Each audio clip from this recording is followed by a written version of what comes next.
Welcome to my first interview ever. I'm going by the name of Flo May, and I have asked Miles to give some pointers on the subject of Black Goo, and he touched on various subjects, and their yeah information that you can use to further your own research. So I hope there will be some new information on black goo, or sentient oil as it is now being called more and more. And I hope that you will find some new insights about it. It's a big subject. Many people have something to say about it. And Miles has a very unique perspective from interviewing many people and doing incredible amount of research on this topic. So I hope you enjoy the interview with Miles Johnston on the subject of sentient oil, or black goo. So welcome to my first interview ever. I go by the name of Flo May, and I am For with God's sake, don't mess this one up. and I'm with Miles Johnston, one of the last standing heroes in the Radio Caroline here. insula that contains Ireland, Scotland, and England.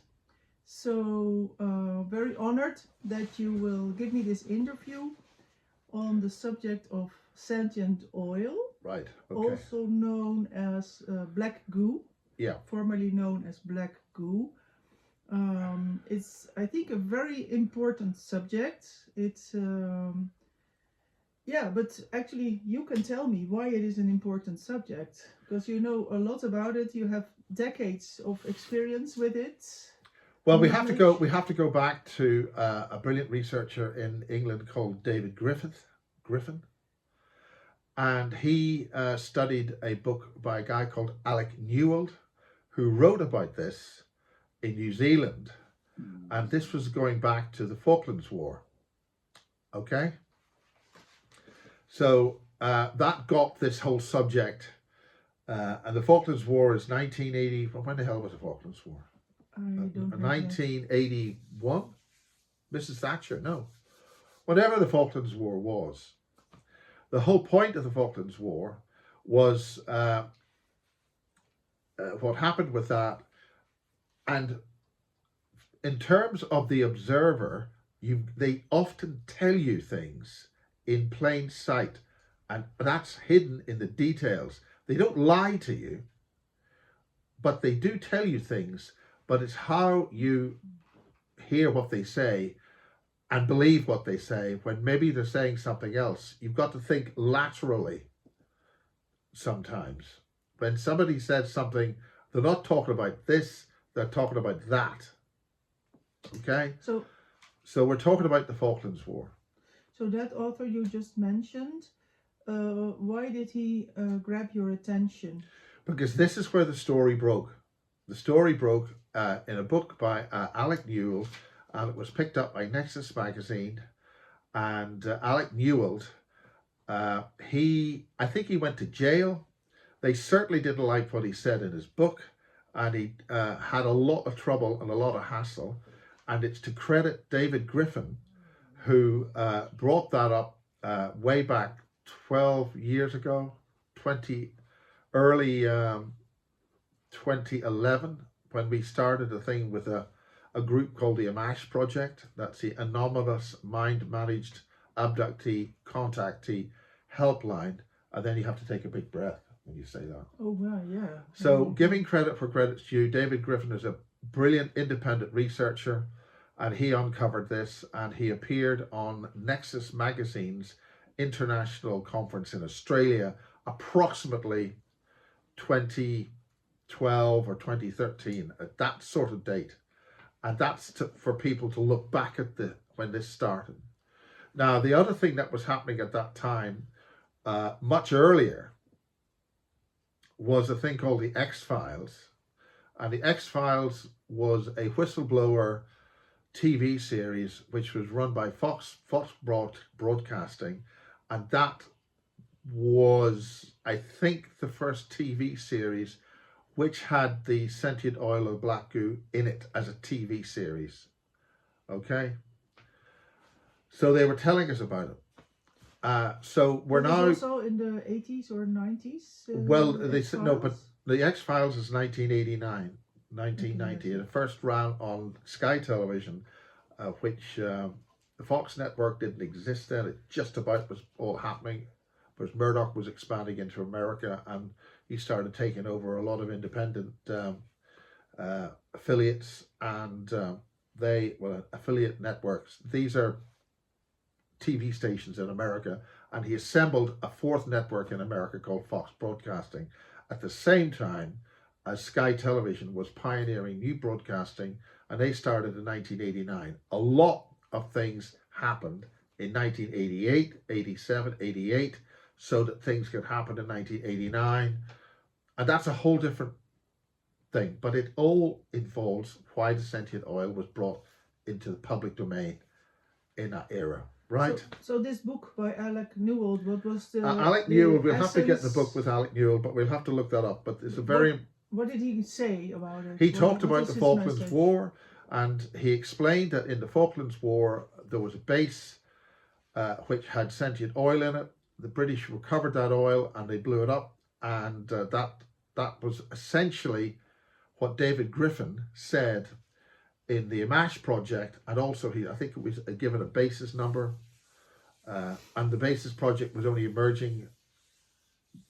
My basis project goes back to 1994, but in terms of how this was exploded onto a wider domain, David Griffin was interviewed in my house by Joanne Summerscales and me, and we talked about this whole thing about the sentient oil.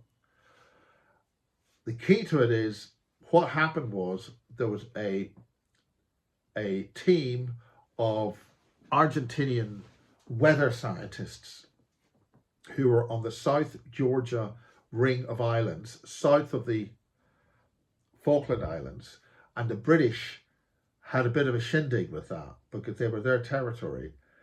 The key to this was nothing to do with about fishing. It was to do with a lab on Thule Island.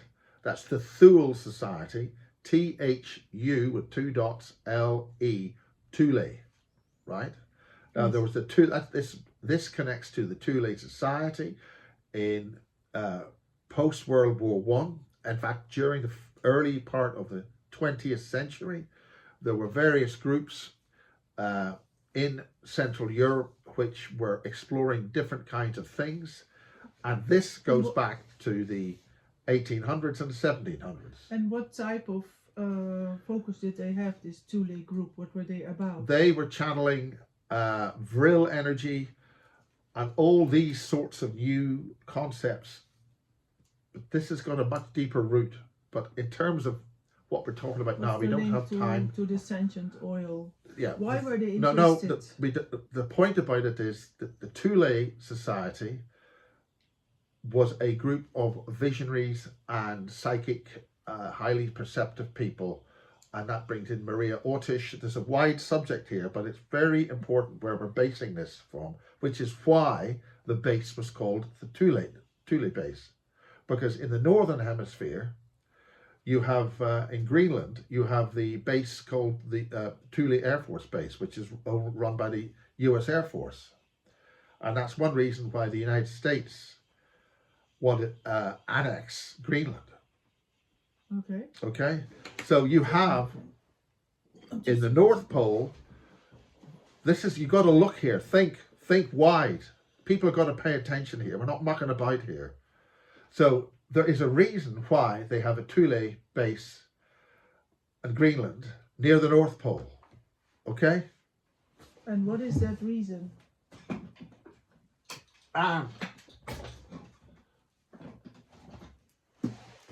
And also, Likewise, in the South Pole, on the way to the South Pole, you've got the Thule base in the South Georgia Islands, because that was a refueling base for German post-war and pre-war submarines going to the major, huge underground base under the ice in Antarctica. Okay, refueling station. It was a way station. You're getting practically as far south as you can have before you get iced up. So you have a Thule base in the South Atlantic, extreme South Atlantic, and you have a Thule base in the extreme North Atlantic. Both called the same name. Why? Both near the poles and the ice. Okay? Werner von Braun, who ran the Nazi operation, was very impressed by this book. This is a very important and very rare book. Werner von Braun Epitaph is all about this book.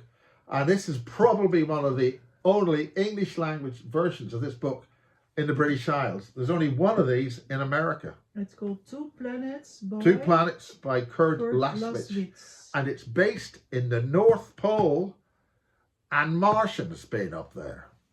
Hey, so we're already connecting Mars, Werner von Braun, the North Pole, the South Pole, with off-planet intelligences. Well, you have to make... And this is 100 years old. This is over 100 years old. This is published in Germany. Okay? So why do you think that this Thule name and location... That's for them telling us... What binds it all together? What is it That's about? what I'm trying to tell you. You've got to look for these symbols and look for these things and wake up on this big time. So, you have a North Pole with a Thule Island, Thule base, and you have a South Pole base before World War II. The Germans went down to the Antarctic and decided to annex all the Norwegian territories in the Antarctic. Okay? Now, why would they want to do a thing like that? Well, it turns out in 1929, the Germans, because they were acquainted with this sentient oil, which was extraterrestrial sentient oil, they knew something, and they got Warp 1 technology in 1929. Okay? Now, we didn't know this at the time, but the British knew, and that is why in 1982 or 1981 or whatever it was, around about that time, there was this dispute that the British had with whoever was on Thule Island in the South Georgia Sea, and they had a bloody war about the whole thing, and it was called the Falklands War. So, the British must have known something was very important on this island. So what they did was they had a jolly war about the whole thing, and their main base of operations to conduct that war was going to be the Falkland Islands. So the Argentinians invaded the Falkland Islands, and that gave a little bit of a hissy fit and a tantrum with the British. So why did the Argentinians invade the Malvinas, which they considered to be their islands? So this is a background to this, okay? So they British then decided to so what's on the Falkland Islands? A bunch of sheep, some fishing rights. Why have a war about the whole thing? You have to ask these questions. Just because somebody starts a lab there. They didn't know it was a lab. They didn't tell us about it, but they knew about it. Okay. And it had the same name as a lab or a base up in the northern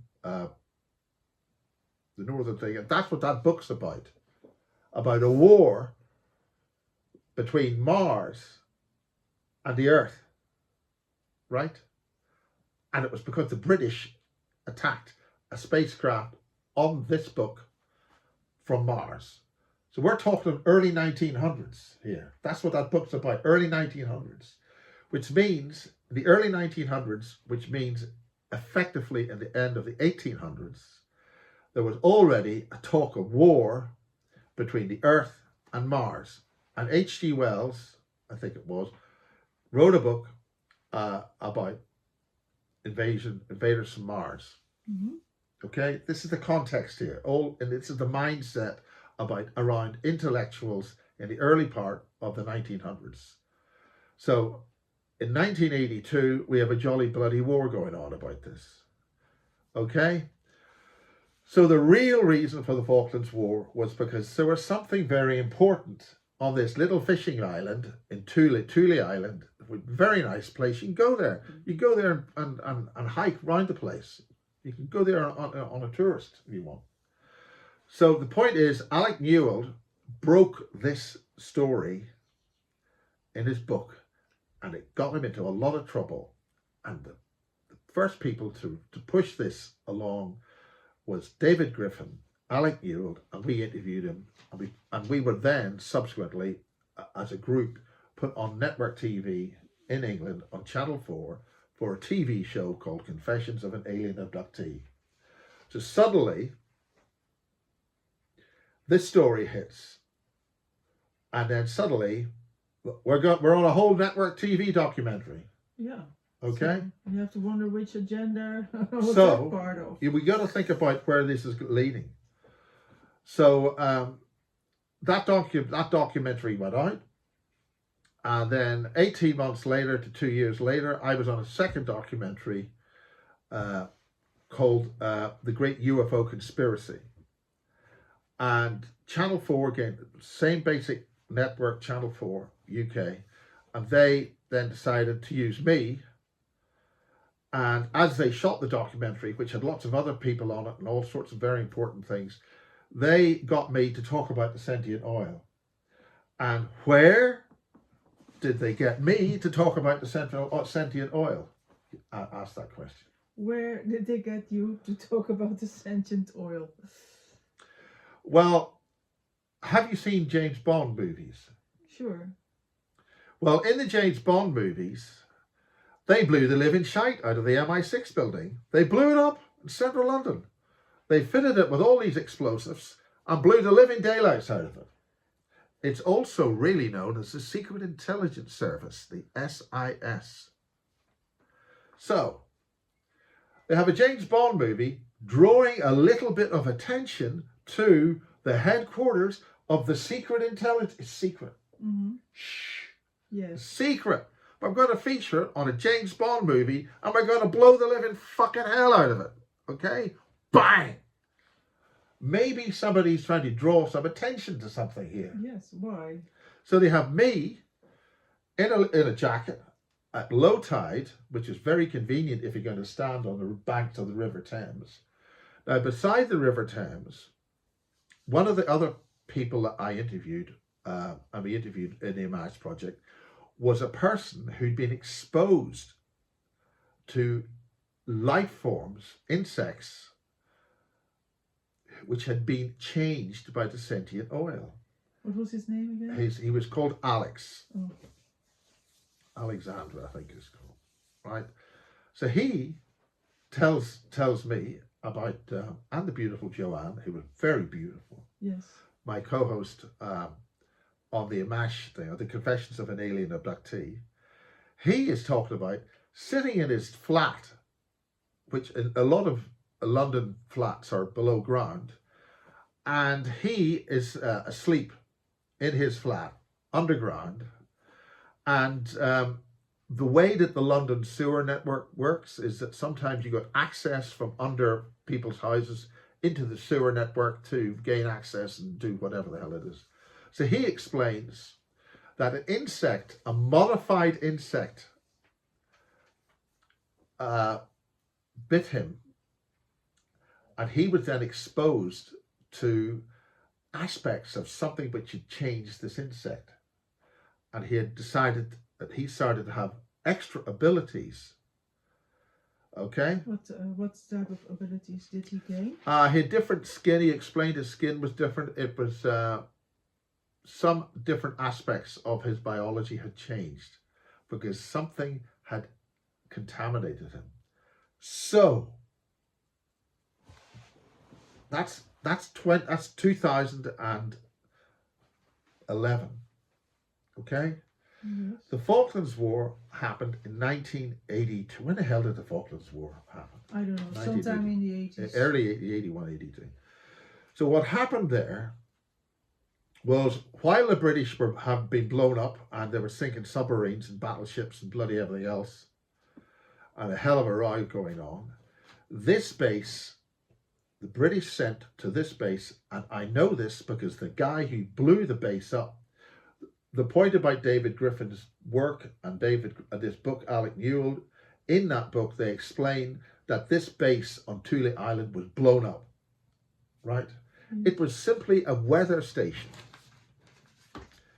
That's what everybody does. They're just having a weather station to check what the weather's going. Oh, it's cold today.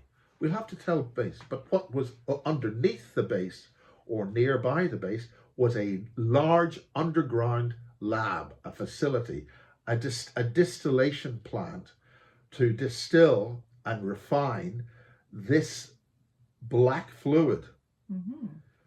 Now, the point about this is that the Germans knew about this. That's why they established the base. And remember, the Germans were using this as a refueling base for the huge underground facilities under the ice. And this black liquid, was it? It wasn't a liquid. It was here because they had refined it from a whole series of meteors which hit the southern hemisphere and part of the northern hemisphere 10,000 BC. And were they found on that island, or were they brought to that island? That's where they had the refining plant on the island. That's where they refined it. So there was a lot of that meteorite. This is in layers of meteors, 10,000 BC. Yes. Now we're talking about 12,500 years ago here, okay?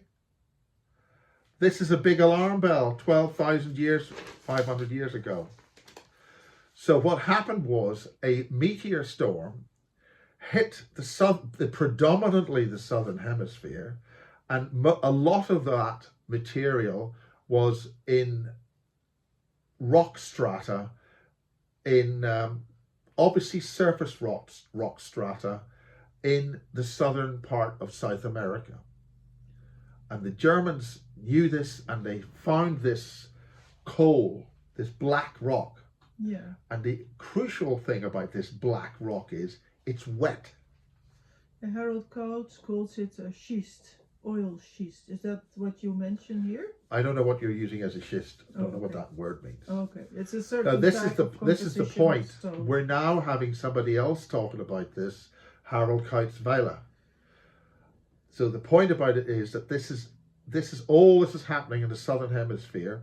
The Argentinians have got a base because the Argentinians are allied with we don't want to call them Nazis. It's the Germans, because the Nazi party is only a short part of the first half of the 20th century. And it triggers too many people.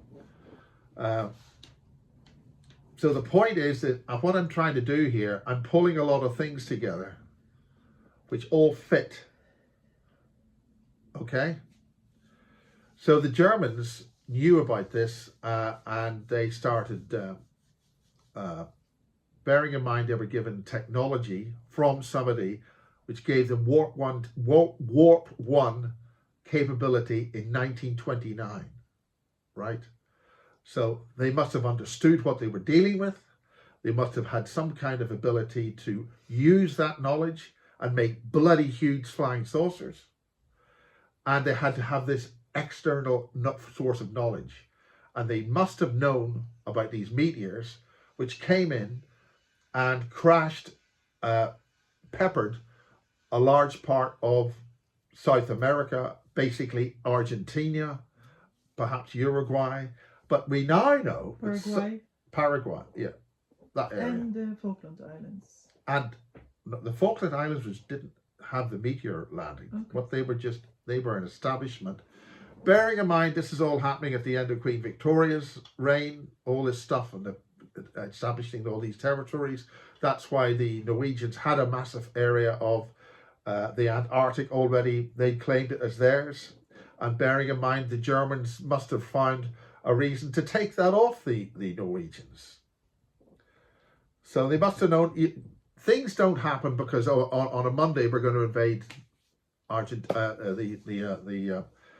things don't happen that, on a Monday, oh, let's invade Antarctica and take over all the Norwegian territory. They must have, what did the Norwegians have? Bearing in mind the Norwegians were the first person, not Scott of the Antarctic, it was the Norwegians who had an expedition and found the South Pole first. So they must have had a reason for doing this. So this goes back 50, 25, everything works in 25-year sections. So we're dealing with a knowledge base which goes into the middle of the 1800s, right? And that's where the Tartarian thing happens. Okay. A lot of stuff changed subtly because the buildings are still up there. You can see something happened. So there was an external ET influence, physically had crashed in this oil, in these meteors, and the Germans found out about it. They were mining it, and this wet rock. So if you refined the wet rock, this fluid came out of the wet rock, and that is black goo. Okay? Yes. The point about this black oil is it's extraterrestrial because it landed here from somewhere. Some of it landed in Northern Ireland, not too far away from my father's house was. Mm-hmm. Because somebody who lived there told me all about it. Lurgan Castle, Brownlow Castle in a town called Lurgan, and along the little road that goes up to this castle in Ireland, it's called Windsor Avenue. This lady knew that her back garden had a tunnel there, and in that tunnel, Lurgan has got a number of hills, and they've got churches on them. And the tunnel in her back garden near Brownlow House had a rock, which was a wet rock. Wet rock. And I was researching this way back in 2017, 16. And this lady told me a whole lot of stuff about it. And she was talking about a wet rock, a wet black rock. Lurgan is the place of the black rock. But there's black rock all over Northern Ireland. It's called basalt. Why does Northern Ireland then have a particular town which is called Lurgan, the place of the black rock? When there's black rock all over the bloody place, it means somebody's saying this is the place of the black rock. And they've got a Irish castle. Irish castles are big houses. They look like castles. And they had strange symbols in some parts of that place. And President Eisenhower happened to stay there for a day. And it's got an interdimensional portal right next to it. So we got interdimensional portal, Black Rock, Eisenhower, and Laura Eisenhower, who's telling people things right now. Okay? Lots of things going on here. So,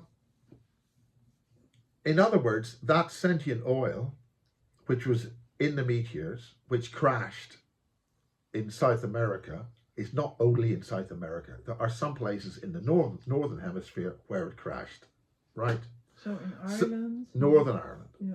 Right. Any other places? Yeah. So the point is, going back to 1982, in round figures, the Falklands War, the British, the Royal Navy, Special Boat Service, Special Air Service, and the Royal Marines commandos had all gone to this little weather research base on Thule Island in South America, in the South Georgia's ring of islands. Interestingly, if you look at different versions of Google Maps in that region of the South Atlantic, Google Maps have decided to move those islands about 300 or 400 miles to different places. Really? Because they don't want you to really find out where these things are. Crazy. Google Maps is not accurate. Anybody using Google Maps to do scientific research has got to really check what the hell they're doing, because not everything on Google Maps is where they say it is. And why would they do a thing like that? No. Why would they do that? Well, you tell me. So the British knew about this. It went and raided the bloody place and blew the living fuck out of it. And I'm using strong language because we're not fucking around here, okay? Wake up, people. So this commando who was here, he explained that there were 4 ships involved, 2 Royal Navy destroyers. Meanwhile, there's a bloody war going on at the Falklands, and they've got 2 destroyers, a container ship, and a submarine. This is a high level of naval commitment to one little island while there's a bloody war going on in the Falklands. Why would they concentrate everything to this little island while there's a bloody war going on in the Falklands?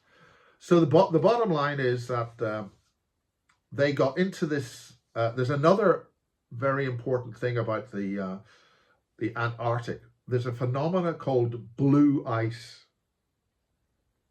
This ice is at -20 to -25 degrees, and it seems to be intelligent.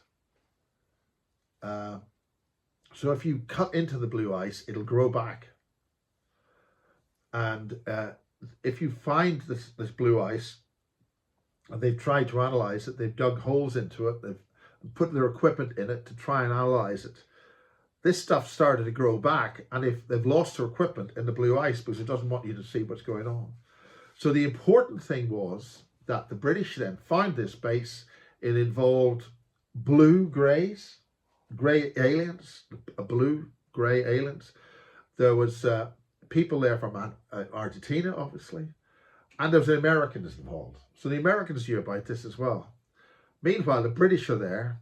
They take everybody out, and there are over 400 crates, very special crates of this sentient oil. And it's very special because the shape of these containers are like the teeth on a zip. So they interlock with each other and make it work like that. The other very important point is when you open the crates of this refined fluid from this meteor rock that they extracted, it's actually slightly brown on the surface. And if you put your finger in it, go anywhere near this wants to come up towards you. Okay? So they sealed that all off. 400 of these crates were then taken off the underground facility in Thule Island. It was placed on the container ship or the cargo ship, which was under the protection with 2 destroyers. I understand that when the British arrived, they blew the bloody shit out of the place. They fired lots of shells. This was a lot of weapons fire, and basically hammered the defenses of the area so that there was nobody there to fuck around. And then the commando, special boat service, special air service went on, did things, sorted the whole thing out, and they then brought all this stuff, put it on this base. The special air service, special boat service, they came out of they came in the submarine along with the commandos. They did all that. They had to go back and blow it up again, by the way. Again, these are details which were added to by this individual who came to tell me this, but the basic details were described by David Griffin, courtesy of Alec Newell, and I think he was jailed. I think they really threw the book at him. He had a hard time. So this is all in the Amash interview we did with Joanne Summerscales and myself. Now, there's another little anomaly here. You're going to love this. Okay. When we were doing these interviews, I had a big black sofa. I had 2 black sofas. I was visited. Now, this is no joke. I was visited by a black ginger Tom that decided to adopt my house for 4 months. And he would not get off the sofa when we started this interview. Only after we started the interview did the cat sort of decide to leave. In a lot of people's podcasts, there are pussycats. Okay. Stuart Sverdlow and Simon Parks. Simon Parkes has all these cats. They're always getting into shot. I have a giant cat here. Oh, you do, yes. You need to take a photograph of this giant cat. We can show it maybe now. It's very. It's a big cat without. Don't drop the phone for God's sake. That's a big cat. Here, so why? So the point about this is that where do the pussycats come from?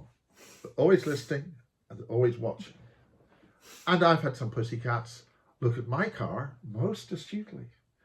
So that's just a little sideline. So the point about it is that we then have the base. This gentleman, this former Marine, has explained this. And he did a lot of, he actually explained this at a basis at the barge, a basis at the Black Swan. What was his name? His name is called John. And he stood up and explained this whole thing.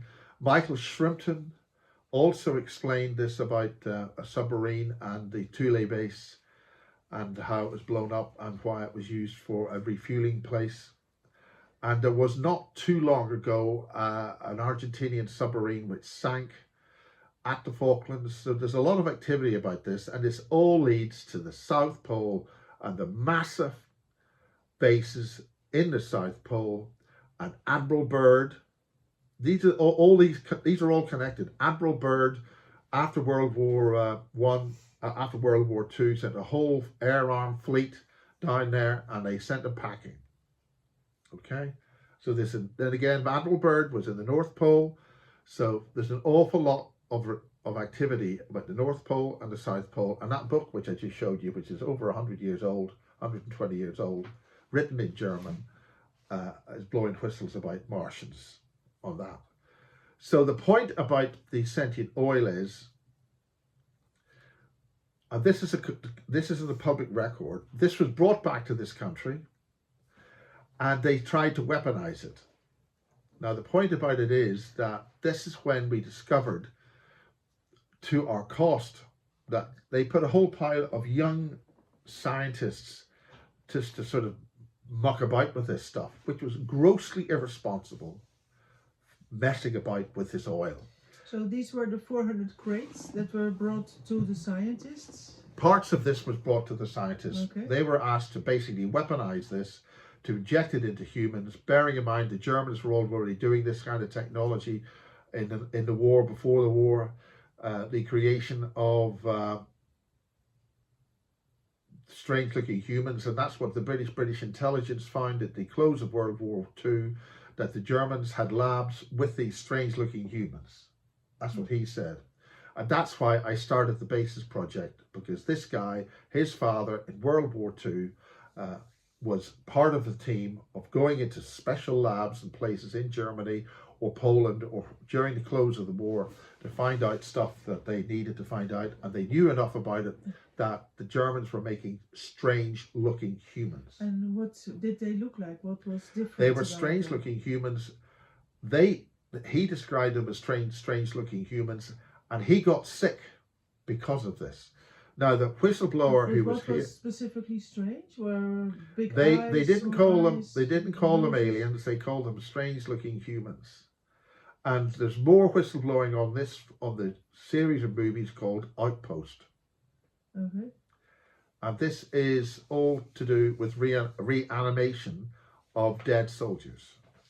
There was also a film made much more recently called The Machine, and that was made in two places. It was made in Wales, and it was also made at a base called RAF. Jesus, what the hell do you call it? Greenham Common. Okay. Greenham Common had was used for mind control experiments on women for about 20 years, and that is part of the underground facilities involving the manufacture of program generated life forms, which is what the Germans were working on. We got that technology. Is that what they meant with the strange looking humans? They mean the program? They were reanimating. They were making copyright versions of Greys.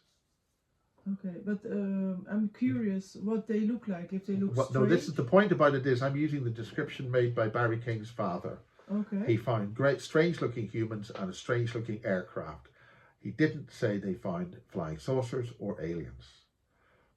The whole point about what we then started to continue this research in the underground bases here and this is why in 1980 these young scientists were injecting this sentient oil into soldiers to make them into super soldiers. Yes. And this is the Yes, point. I've heard super soldier interviews, and they said they could choose to have it injected or not. Yes. Yep. So the point about it is in 1982 they didn't really know what they're dealing with, and the oil rejected being made into being weaponized. So the oil on a little glass, thing that they could look at, that telepathed and took control of the consciousness of these scientists to kill them. So what happened was this sentient oil loves creative, complex, fascinating. That's what its key design is, to take materials and create complicated organic life forms. Everything on the planet is made by this stuff, right? Now this is then going back to a different thing. The point is that's its primary function.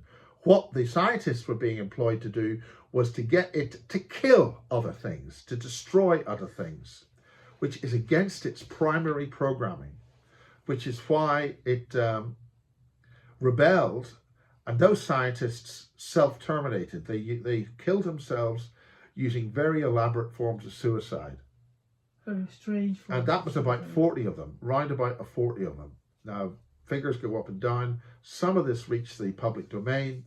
The point about it is that portions of this sentient oil were given to civilian labs. And the civilian labs, the Boots the chemist labs, were also asked, like, what can you do with this? How can you use this? And this is how they couldn't weaponize it. They couldn't deal with it because it wasn't going to cooperate with them. And they poured it down the sewers. That's where Alex found it. That's where Alex found it, in the London sewers. And that is why in the TV program in 2015, I think, just before Max Spears was assassinated, as part of that program, this TV show got me to standing under the SIS building on the shores of the River Thames, beside this huge drain. You have the SIS building, and with the tide out, there's a huge tunnel, so a river can, an under street river or drain can flow into the River Thames. That was symbology. That was to symbolize the connection with underwater, under sewers, the intelligence service. Now the SIS gave permission to Channel 4 to film there, because you're right under a major security building, and of course they, for other reasons, they used that as a set for James Bond, so that had been blown up. All of these things are symbolic, which is the Secret Intelligence Service saying, we've been blown up, we're fucked. That's them saying that. We're lost, we've lost, So that was James Bond, but the point is they got me to stand there and talk about this right beside that, and that was added to the end of that documentary, which exceeded the 1 hour length. I think it's about 1 hour 15 minutes, The Great UFO Conspiracy. And about 9 months later, one of the main people who were in that documentary, Max Spears, was assassinated in Poland, but that's another thing. So the point about it is, the sentient oil is the sentient oil, extraterrestrial sentient oil, which arrived in meteors 10,000 BC. Big alarm bell. 12,500 years ago, people, is a big alarm bell. Okay, things happen every 12,500 years. So that arrived. Germans knew about it, decided to weaponize it. British got hold of it, brought it back here. They tried to weaponize it. Now this stuff is different to the sentient oil in crude oil. So the fundamental ways that the planets work, remember, we are harmonic energy fields. When the harmonic energy fields have a steady state, we call it matter. This table is made of organic material, which is grown, a fundamental force of life on the planet, which makes things together. The fundamental creation of energy fields which resonate together, which come together as resonant energy, steady state energy fields, otherwise known as planets. In the creation of matter, which again are simple, stable states of energy fields, you've got to think of everything as an energy field. As that evolves in complex shapes, which are symbolized in crop circles, there are intricate extra features. So the way that the energy fields work is that one particular steady state produces the hydrogen-oxygen relationship, which creates water. Okay? Water is fundamental to the evolution and assembly of all the other aspects and materials. And the next more complicated stage of hydrocarbons is sentient oil. So sentient oil is fundamental in the creation of life in matter planets.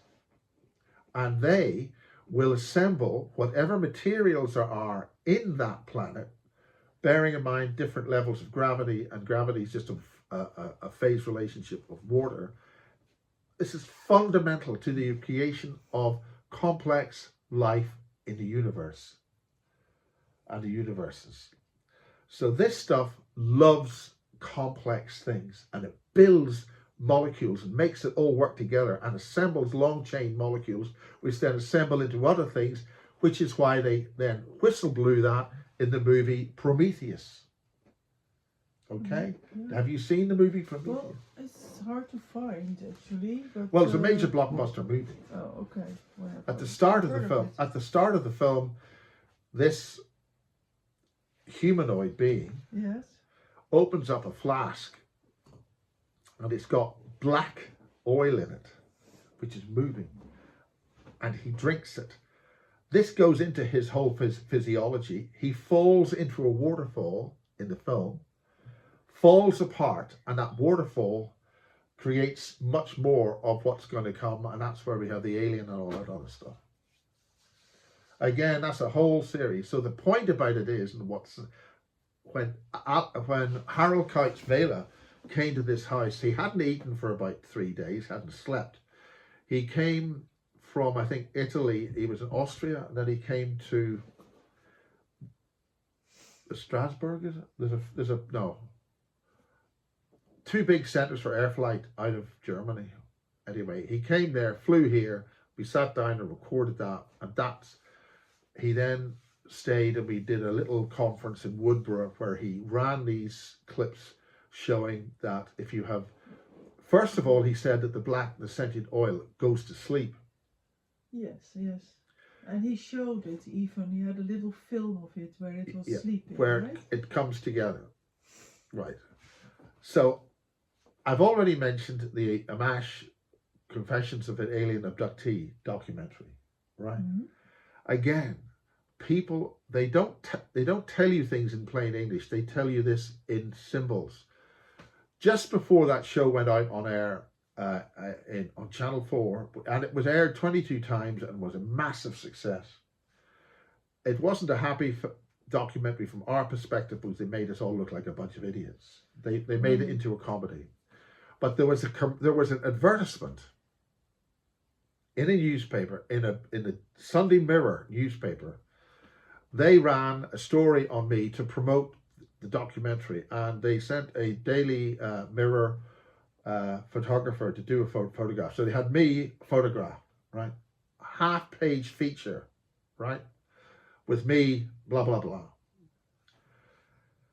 Underneath the feature article about me, there was a big advertisement for, I think, a version of a special edition, a black edition of, I think it was a Fiat Uno, special one-off. And the graphics, the titles and words used in that commercial, that printed commercial, was Black Goo. And it was all going towards, the letters were all going towards this fantastic black Fiat Uno. That's whistleblowing, okay? Yeah.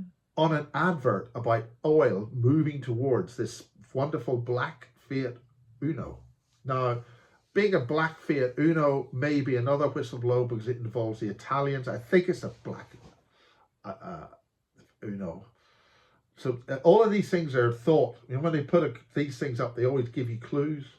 So that might involve the Italians in some way, and whatever it is, or manufacture. Bearing in mind that the original flying saucers that the Germans were using, going back way back in 1929, is dealing with the Czechs, the Skoda works, and Poland. And this is all before World War One, all before World War Two. And that brings us to the secret space program, and something you can never talk about. I'm wiggling my finger here. You're not allowed to talk about the Nachtwaffen, which is night flight. And that's the story of the sentient oil. And there's probably more, but there it is. That should get you going. Okay, well, thanks a lot. That's 50 bloody minutes. God help you. I think we need a cup of coffee for To that. hear more about it, and well, see you next. Right. All right, but you were talking about okay, certain parts in Iran are not refinable, of the oil in Iran, not refinable. No, they know that there's a portion of crude oil that, depending on where they get it, will not refine. That's because it is not crude oil; it is sentient oil in the crude oil. Yes. So the point about this businessman who explained this to me, this is what my case with this individual who told me this. Do you remember his name? No, I don't remember the name, Okay. and if I did remember the name, I'm not going to give it to you. Okay.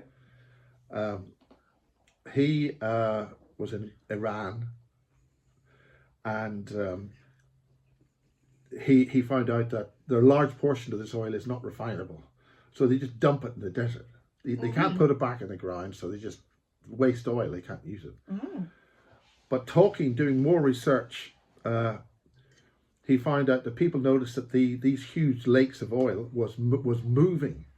It was moving around. All So by itself. yes. So the point is, he went up to the oil, and obviously he'd been briefed. I'm summarizing things here. Yeah. So he's standing beside the oil in the sand of the Iranian desert.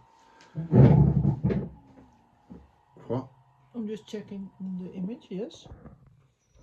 Okay. You see, I've made certain ticks here. That's because something.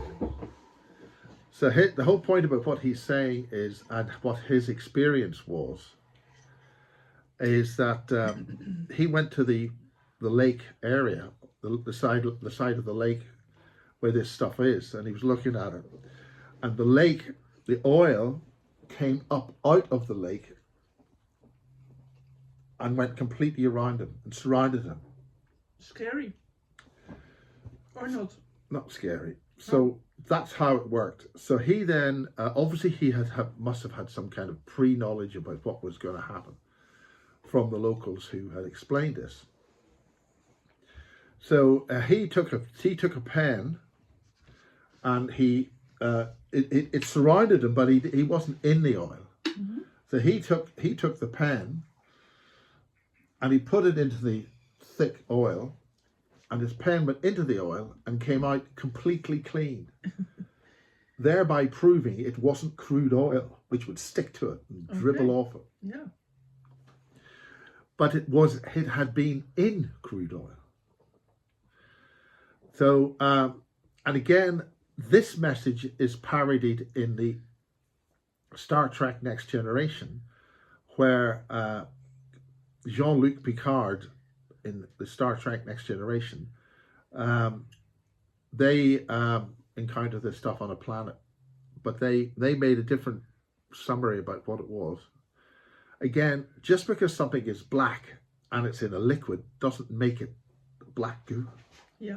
Just Or because sentient it's like, oil. you know, just because something is an elephant and it's painted grey doesn't make everything grey into an elephant. He had a consciousness exchange with this oil when he put his finger in it. He put his finger in the oil, and at that point it communicated with him. And the basic message is, we are here to clean up your mess. Okay? So this is a group intelligence which is here because we've screwed up, right? So the only solution to this situation is we must be part of that solution. Otherwise, we will be eradicated, de-existed. And that is absolutely the most important thing we've got to understand. We have to say, how can we help in our individual ways and lives everywhere? So if we do that, we're going to get help. If we don't, we're going to be de-existed.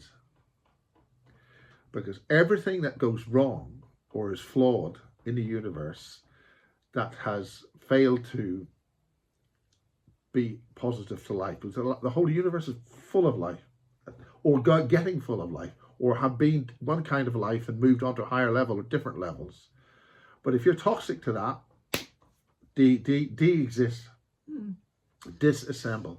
And so what about the whole agenda where people will be robotized? Well, that's a de-existence. That's Borg.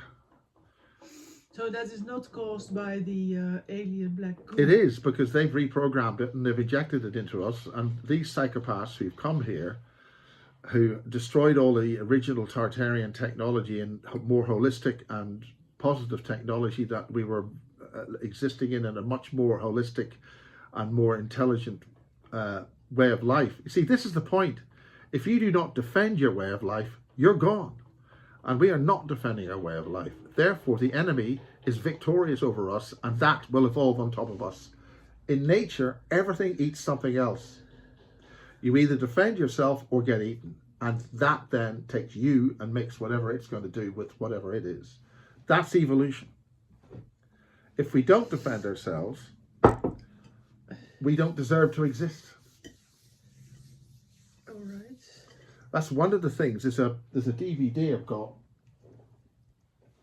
about what they found underneath the Arctic ice.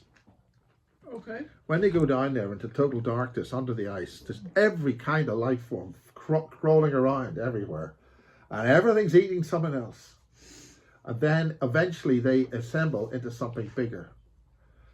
The whale eats all the plankton. Everything gobbling up something else, right? Yes.